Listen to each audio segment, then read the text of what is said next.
y nos fijamos en la reclamación que hace OCU, la Organización de Consumidores, que pide se devuelva o se indemnice a aquellas personas que sufran retrasos en el AVE, como así estaba aprobado. Blanca. Claro, lo que pide la Organización de Consumidores es que las indemnizaciones se cumplan tal y como dice la Ley de Movilidad Sostenible desde el 1 de enero de 2026. ¿Qué dice esta ley?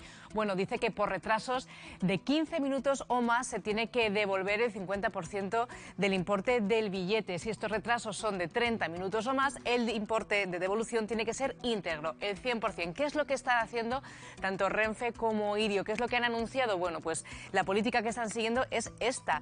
La devolución es a partir de retrasos de 60 minutos o más, de una hora, se devuelve el 50% del billete, y si este retraso suma los 90 minutos, es decir, la hora y media, es entonces cuando la devolución del billete es del 100%. Desde OCU, como apuntabas, Miriam, han pedido al Ministerio de Transportes que rectifique en esta política de devoluciones. Hablamos con Enrique García, portavoz de OCU. Buenos días.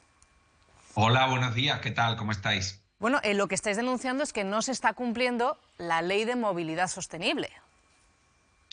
Pues efectivamente, que lo habéis explicado muy bien. En esta última ley que entró en vigor el 1 de enero de 2026, se pedía que Renfe pasara a las indemnizaciones que tenía antes del 1 de julio de 2004, cuando unilateralmente y sin ningún tipo de modificación legislativa decidió que aumentaba el tiempo para esos retrasos, con lo cual se ahorraba una cantidad muy significativa de indemnizaciones a los usuarios que tenían ese perjuicio.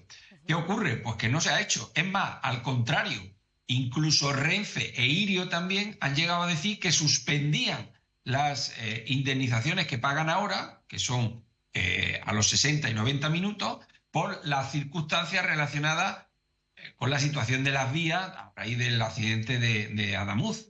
Y desde OCU recalcamos que en ningún caso esto es una circunstancia extraordinaria, es una circunstancia relacionada con el tráfico tráfico ferroviario, y deben pagar esas indemnizaciones.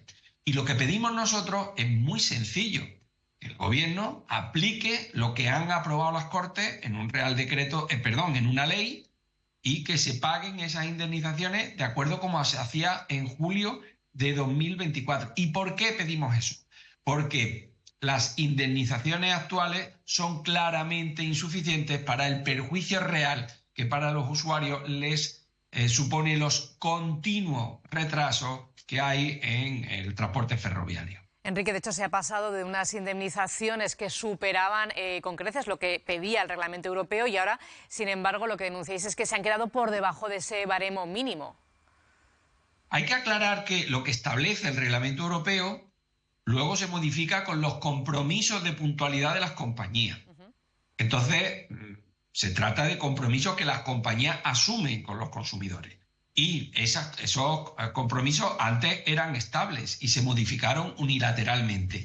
Ahora la ley obliga a que menos en el caso de Renfe, se adquieran esos compromisos.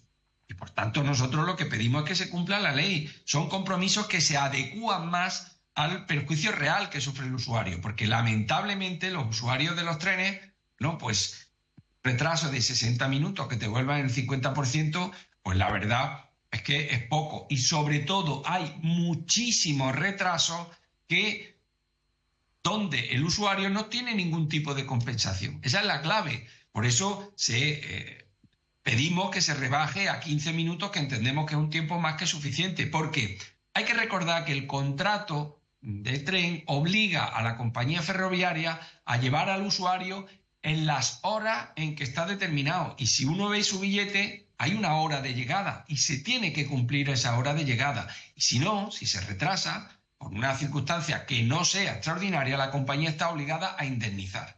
Lo que pedimos es esa compensación, porque creemos que los derechos de los consumidores no se pueden retrasar como lamentablemente se están retrasando los trenes. Enrique, ¿y en qué papel deja esto a los consumidores? Personas que ya han sufrido estos retrasos o que no han sido indemnizadas, como decís, conforme a la ley. ¿Qué se puede hacer o qué recomendáis que se haga a partir de este punto? Pues mira, nosotros hemos puesto en marcha una campaña precisamente para informar a los consumidores de cómo pueden hacer esa reclamación. Lamentablemente, ahora mismo solo se pueden reclamar las indemnizaciones que superan la hora, el criterio de 60-90. 60-50%, 90-100%. Nosotros les pedimos a los consumidores apoyo para exigir al gobierno que haga cumplir la ley. Hemos visto tristes manifestaciones por parte del Ministerio en el sentido de decir que no piensan aplicarla o que hay que hacer un desarrollo reglamentario. Nosotros creemos que no es así. De la misma forma que Renfe decidió reducirla sin ninguna modificación legal, Renfe podría aumentarla sin ninguna modificación legal. Lo que pedimos es el apoyo de los ciudadanos para que las indemnizaciones cubran a una parte importante de la gente y sean efectivas. Bueno, pues Enrique García, portavoz de OCU, muchísimas gracias por atendernos. Gracias a vosotros, un saludo. Pues ahí está ese llamamiento de OCU de regresar las indemnizaciones a partir de retrasos de 15 minutos. Ahí queda. Pues gracias, Blanca. Juan. Yo creo que hay poco que decir, la cosa está más clara que el agua. Hay una ley de movilidad sostenible según la cual hay una directiva europea y aquí se la saltan a la torera. Es verdad, hubo una liberalización, pero se pusieron por montera las indemnizaciones. Esto es como cambiar las normas de un partido de fútbol mientras está jugando. No, a partir de ahora, cuando voy ganando, quedan 20 minutos, pero ya se acabó el partido. Porque lo digo yo.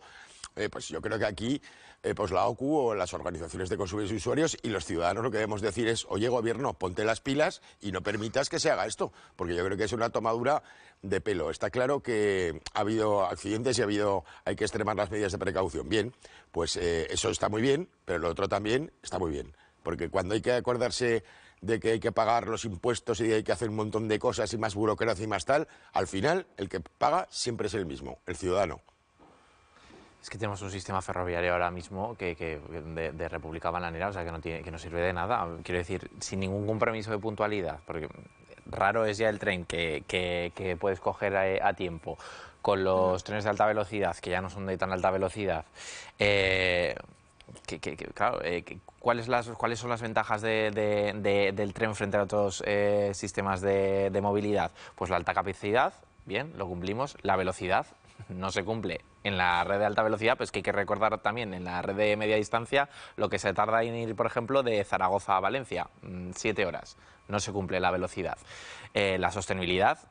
En España siguen quedando trenes de gasoil, o sea que bueno, se cumple pero a medias. Aquí en Aragón faltan muchas vías por electrificar. Y la puntualidad, el hecho de que como vas por un carril que solo es para ti, eso te permite controlar las frecuencias de una forma muy precisa. Tampoco se cumple. Por tanto, ¿qué estamos haciendo? ¿De qué nos sirve? Y luego lo que ha dicho Juan, es que más allá de lo complejo que es verdad que supone arreglar la situación actual y el caos en el que andamos metidos desde hace unas cuantas semanas, meses o incluso años, es que esto va de cumplir con la ley. Fue el Ministerio quien de forma unilateral hace 2 años cambió ese criterio, por el cual Renfe además tenía criterios más favorables al consumidor que la competencia, que Irio, y siendo, jolín, una compañía estatal y un servicio público, me parece que tiene que ser así, que la compañía estatal tiene que ser la que dé ejemplo, que la empresa pública tiene que ser la que dé ejemplo al resto, y el compromiso de puntualidad tenía que estar por encima de las demás. Pero la oposición, con una enmienda que introdujo el Partido Popular a la Ley de Movilidad Sostenible, que apoyaron, por cierto, en una suma bastante extraña y que se da poco, Vox, Esquerra Republicana, Junts y Podemos, consiguieron introducir esa enmienda a la ley y, por tanto, se tiene que cumplir. Es que poco más tiene que decir el señor Óscar Puente, que en su momento dijo que esta enmienda no era más que una medida populista que apenas iba a tener efecto en los ciudadanos. Bueno, si apenas va a tener efecto en los ciudadanos, ¿por qué no se toma? Si cree que no van a ser tantas las compensaciones, pues que se haga. Sí, realmente está claro que es el consumidor el que pierde. Se ha hecho con esta legislación una pérdida de derechos del consumidor en todos los servicios de trenes, y la situación es preocupante porque además muchas veces las solicitudes de esa indemnización se están denegando y tampoco se están pagando en el plazo de 24 horas, que es como está establecido. Y luego hay que pensar que muchas veces tú coges un tren y te produce un retraso, pero no solo es el retraso del tren. Hay muchas veces que lo tienes combinado relacionado con algún avión, con algún paquete o alojamiento de hotel que no llegas y pierdes todo. Y entonces ahí el consumidor también tiene otra serie de desprotecciones que se deberían cubrir de alguna manera. Es cierto que hay que hacer trabajos por lo que ha sucedido en la vía, pero si no se garantiza que tú puedas llegar a un tiempo, el consumidor no tiene la culpa. Y si las compañías tampoco pueden achacarse que es un problema de ellos porque les imponen unas velocidades, alguien desde luego tiene que ser responsable de cara al consumidor y se deben de asumir esas indemnizaciones.